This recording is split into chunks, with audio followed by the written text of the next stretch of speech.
একটা হেলমেট আর সেই রাত। সঞ্জয় কি আসলে লুকিয়েছে বিশেষ কিছু?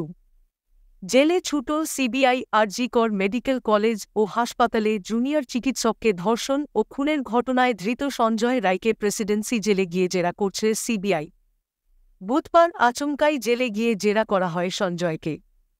সিবিআই সূত্রে খবর, হাসপাতালের সিসিটিভি ফুটেজে সঞ্জয়ের হাতে একটি হেলমেট দেখা গিয়েছে। সে ব্যাপারেই কোনো বাড়তি ইঙ্গিত মিলেছে গোয়েন্দাদের কাছে।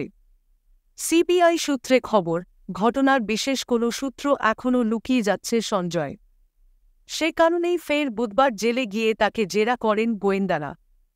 ৯ অগস্ট আরজিকর মেডিকেল কলেজ ও হাসপাতালে জুনিয়র চিকিৎসককে ধর্ষণ ও খুন করায় ধৃত সঞ্জয় রায়। কিছুদিন আগে হাসপাতালের করিডোরের সিসিটিভি ক্যামেরায় সঞ্জয়কে দেখাও গিয়েছিল। তার হাতে ছিল হেলমেট, গলায় হেডফোনের হেডব্যান্ড, প্রসঙ্গত